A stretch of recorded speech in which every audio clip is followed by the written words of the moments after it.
Russian official Alexander Torshin, appearing in Moscow in 2016, was sanctioned by the U.S.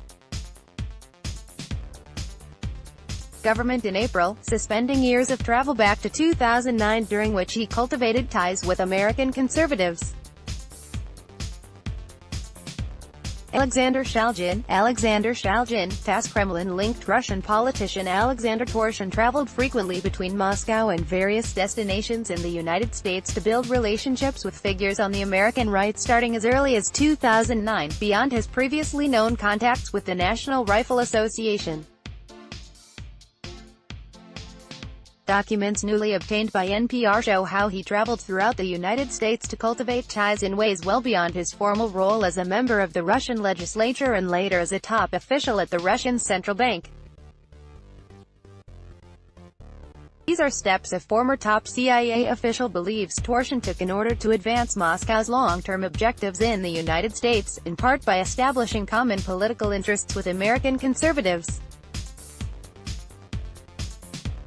Putin and probably the Russian intelligence services saw Torshin's connections as something that they could leverage in the United States, said Steve Hull, a retired CIA chief of Russian operations.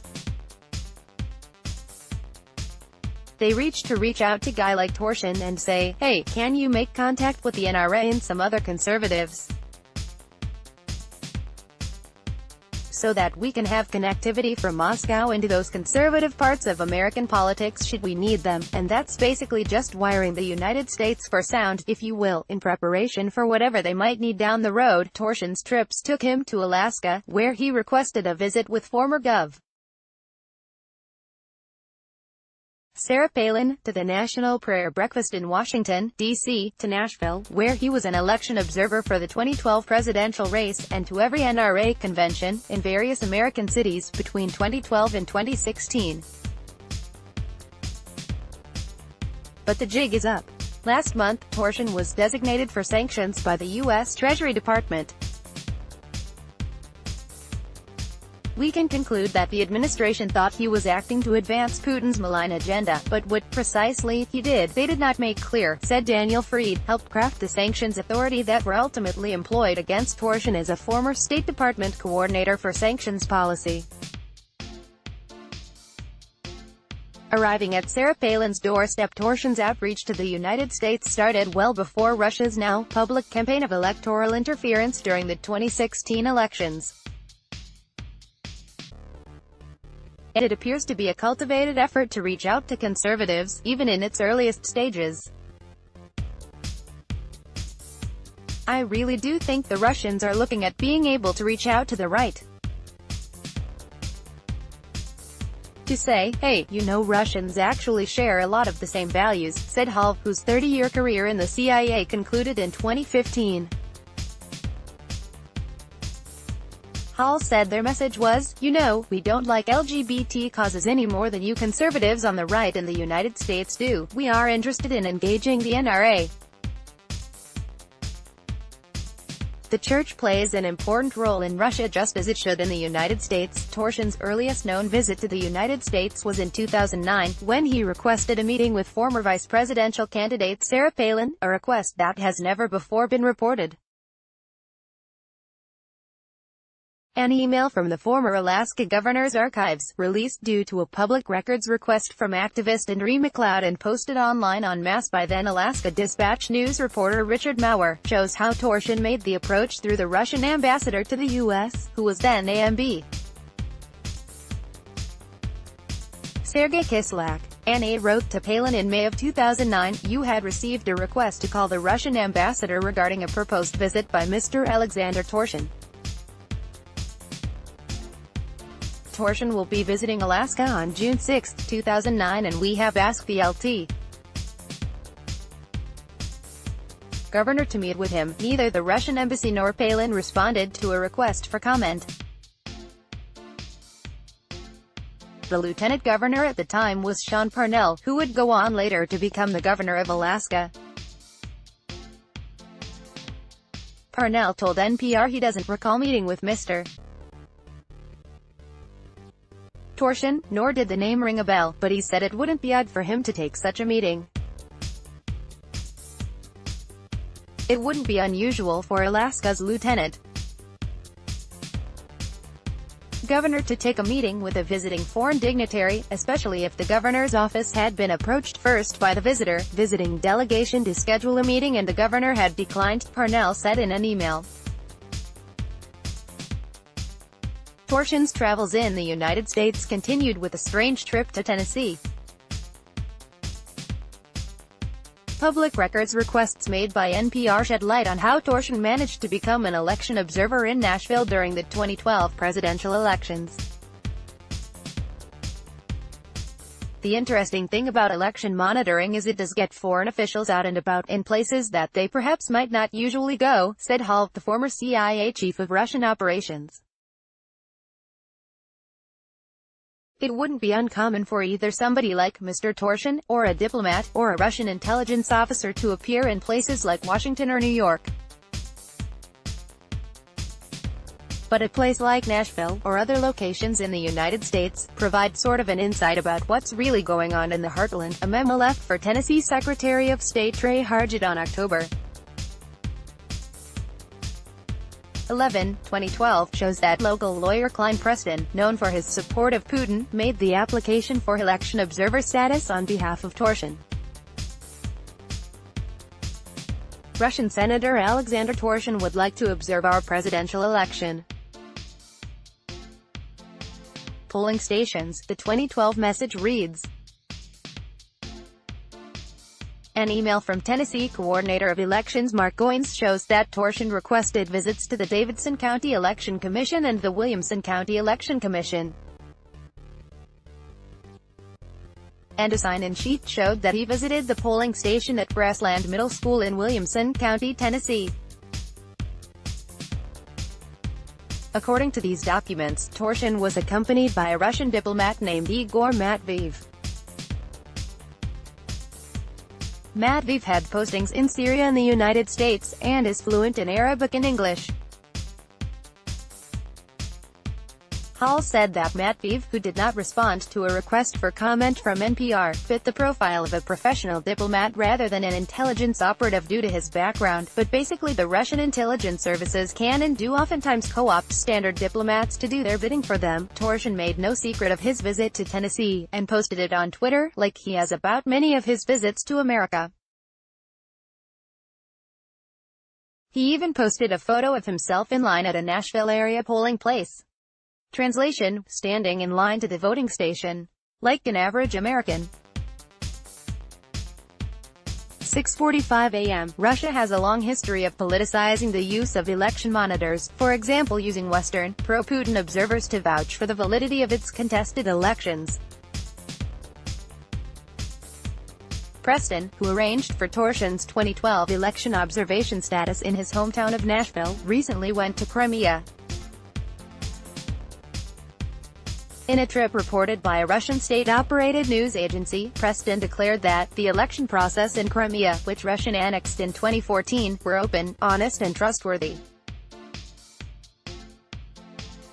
He did not respond to a list of questions provided by NPR. There were very few international doubts about the fairness of America's 2012 presidential elections, which makes Torshin's visit to Nashville for this ostensible purpose all the more perplexing. While there have been election monitors in the United States in the past, it usually involves an international organization like the OSCE, which during the 2012 elections sent 44 observers throughout the U.S. to monitor the elections. There are of course no real elections in Russia that Vladimir Putin doesn't approve of and essentially run himself, Hall said. So the idea that any Russian entity would go to be an election monitor anywhere in the world is of course on its face ridiculous. It's sort of like sending an alcoholic to the distillery to make sure that everything is going okay. More frequent visits leading up to 2016 campaign. From 2012 to 2016, Torshin began making regular visits to the United States that suggested Russians were trying to find common cause on issues like religion and guns. Torshin attended every National Rifle Association convention during this time and met high-ranking NRA officials. These trips took him all across the American heartland, with stops in St. Louis, Houston, Indianapolis, Nashville and Louisville. Last month, the NRA acknowledged Torshin was a life member of the NRA and has been since 2012, but insisted he only ever paid his membership dues to the organization. The gun rights group said it had received $2,500 from about 23 Russia-linked contributors since 2015. Based on Mr. Torshin's listing as a specially designated national as of April 6, we are currently reviewing our responsibilities with respect to him, NRA General Counsel John Fraser wrote to Sen. Ron Wyden, Dior, last month. The NRA has denied wrongdoing and says that it does not accept funds from foreign persons. In connection with United States elections, over a similar time period, Torshin also reportedly made repeated trips to Washington, D.C., to attend the National Prayer Breakfast. Yahoo reported that he even had a meeting scheduled with newly inaugurated President Donald Trump during the breakfast in 2017, but that the president pulled out at the last minute when an aide figured out who Torshin was. The White House did not respond to a request for comment. Further, Torshin facilitated reciprocal trips during these years in which he brought Americans to Russia. In 2013 and 2015, he hosted gun rights advocates in Russia, including former NRA President David Keene, whom he developed a close relationship with. His visits to America sometimes puzzled those who saw him there, as he appeared to have no serious expertise in the field he was purportedly representing. A speech Torshin gave in Washington, D.C. in March 2015, as deputy governor of the Bank of Russia, left some in the audience perplexed. For anyone at the lunch who's remotely familiar with finance or the world of central banking, Torshin demonstrated no significant expertise in either realm, said a former U.S. official who was at the event. Torshin's performance was all the more surprising, given the big questions circulating at that time about the fate of the Russian economy, sanctions, Western diplomatic isolation, and the like. In fact, for those observing Torshin, what he was best known for was not central banking, but allegations of money laundering. In 2013, Spanish authorities alleged that Torshin helped a Russian mob syndicate in Moscow launder money through banks and properties in Spain, according to a report by Bloomberg News. It is extraordinary and outrageous that a man caught in international money laundering was appointed to become deputy chair of the Russian Central Bank, said Anders Aslin, a resident senior fellow at the Atlantic Council's Eurasia Center. Torshin's travels to the United States continued through to perhaps his most infamous trip, the NRA convention in 2016, where he attempted to get a meeting with then-candidate Trump. According to a report written by Democrats on the House Permanent Select Committee on Intelligence, Torshin used a Republican strategist named Paul Erickson as an intermediary to set up a meeting with Trump himself. Happenstance and the, sometimes, international reach of the NRA placed me in a position a couple of years ago to slowly begin cultivating a back channel to President Putin's Kremlin, Erickson wrote to Rick Dearborn, a senior campaign official and a longtime advisor to Attorney General Jeff Sessions. That meeting never occurred, though Torshin did meet Donald Trump Jr. at an event during the convention. Trump Jr. claims they did not discuss the election. Sanctions mean the jig is up on April 6, the U.S. Treasury Department specifically designated Torshin as a target of U.S. sanctions. Treasury Secretary Steven Mnuchin said the agency targeted those who benefit from the Putin regime and play a key role in advancing Russia's malign activities.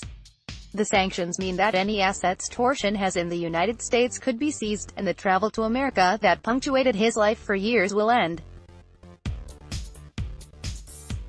He's, for lack of a better term, become radioactive, certainly to the United States, but really the global financial institutions, that are unlikely to be willing to do any business with him for fear of secondary sanctions from the U.S.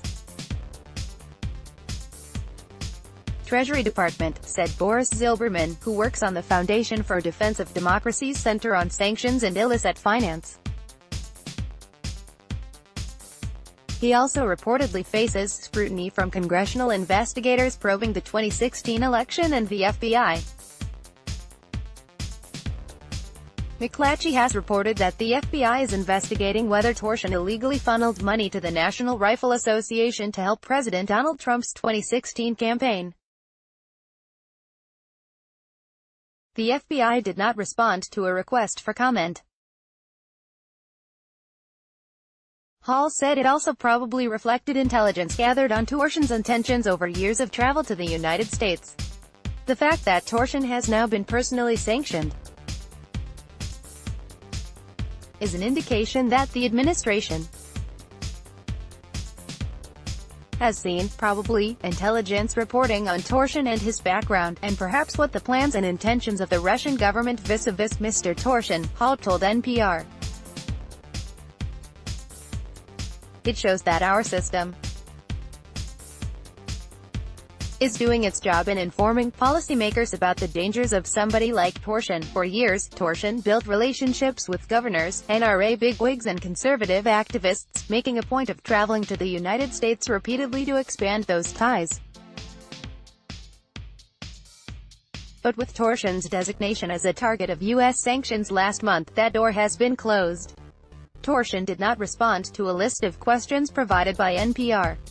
WPLN's Chaz Sisk, NPR's Audrey McNamara and NPR's Alina Selyuk contributed to this report.